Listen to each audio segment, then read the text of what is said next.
This is North Kick Legend. Today we're going to talk about power training with the sticks.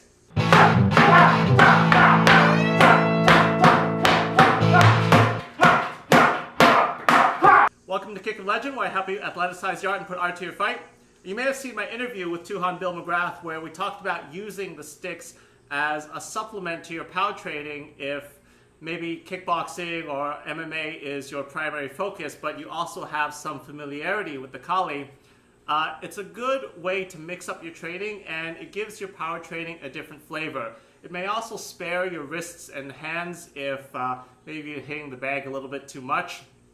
Personally, I like it, and I wanted to make this little video as kind of a maybe intermediate take on how someone might approach this.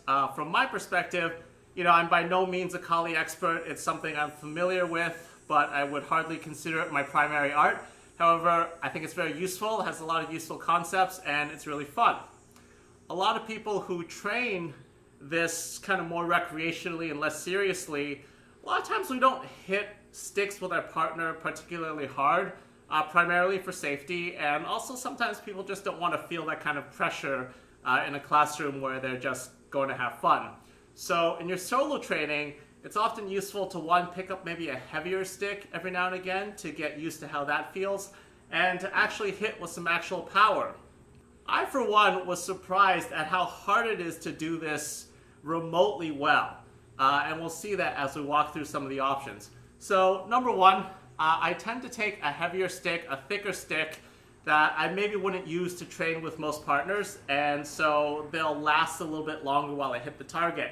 And I also want to talk about how you can have a very simple setup at home that's hardly specialized. This is just a stack of winter tires because I'm Canadian. And this top one is a spare tire, or rather a tire that blew out. So I'm not really going to damage it anymore by hitting it because it's already useless on the car. It's not anchored. It's just a stack of tires pressed up against the wall of my garage. And yes, it will float around a little bit, but I want to demonstrate that you don't need fancy equipment and special setups. These bottom tires, of course, don't have to be tires at all. This can be something else that's expendable. I like the tire because it's bouncy and fairly durable. So, number one is, of course, just working on our basic stroke, right? And the temptation here is to just use your arms, because you're going to find you get a really satisfying thwack even if you're not hitting it particularly hard. So you have to use a little bit of discipline to really hone in on really using all of your core the way Tuhan Bill was talking about in my interview with him. One thing that's interesting about how he moves is he's to the point where he doesn't need these dramatic motions to develop a lot of power, because of course that leaves you vulnerable to counterattack and slows you down. However, when I'm working on my power training, I really try to exaggerate it sometimes to really feel the body mechanics of that, and then maybe try some reps where it's more abbreviated to also feel how that works. So just as a warm-up, we're going to start with our right leg in the front, and we're going to do angle 1 and angle 3 on the tire, and then switch sides. Maybe just 10 reps, and again, try to blast every single one of them. I'm not wearing gloves today because I'm not going to hit for particularly long. If this isn't your main thing, calluses are good for when you are fighting and doing construction and those kinds of rough things. I'm not actually a huge fan of developing a lot of calluses because it ruins the softer side of life, but to each his own. So we go.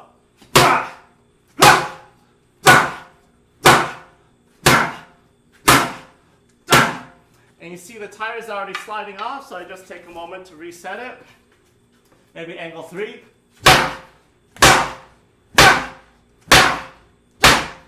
You notice my feet are firmly planted into the ground.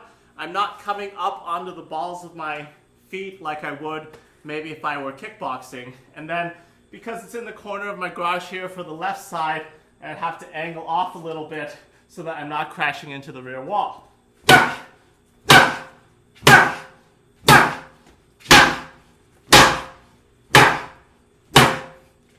And you see sometimes you get a wonky bounce, as I did on one of my angle 3s. It came in, and for some reason didn't hit it quite right, but because I'm hitting it as hard as I can, I have a little less control on the rebound. So this is going to show you a lot of the limitations in your own hitting very quickly once you start actually trying to hit hard. Like most power training, I tend to take short bursts and a little bit of recovery time, which I'll try to get in while I'm just talking through this video. Before we move into combinations, I want to talk about thrusting for a minute. I don't know about you, I'm willing to admit, the first time I tried to thrust a tire hard, I just completely missed. You realize that your targeting on the thrusts are not nearly as accurate as we would like them to be. And then when I finally did start hitting the tire, I noticed that my wrist was breaking. I noticed that I was kind of flubbing it because the energy of my thrust wasn't perpendicular to the tangent of the circle. So you may want to ramp this up if you haven't done this a lot. You can do this right lead, you can do this left lead, right? You can practice the angle 5. Because this isn't anchored, this is going to move a little bit more than I might like, but that's one of the limitations of having such a casual setup. But I did want to point out it's still better than nothing. Or I could try it left lead for a close thrust. And you see I'm already feeling how my wrist is breaking just a little bit, so I'm not transferring as much of the force into the tire as I might like.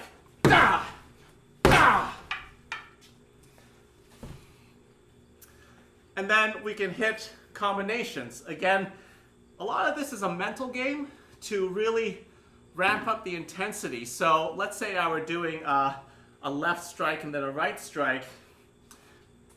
I could do this and this, and the timing I could make,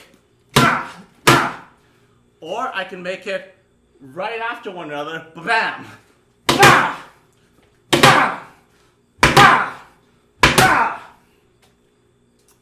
or I could work on maybe multi-hit combinations. One that feels nice is angle 1, angle 4, vertical redondo.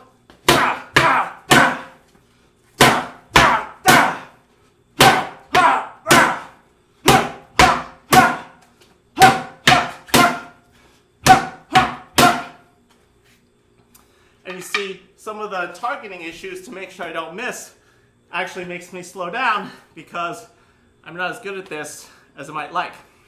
A lot of times this is really good to get that maximum intensity out of your students. Something about using the sticks over, let's say, a 5 or 10 second burst really gets people going much more than just kicking and punching. Of course, the main limitation just being fitness and grip strength or safety, but try it out. Just try to blitz on the tire as quickly as you can, and you're going to find you get winded in a completely different way than when I blitz with my kickboxing.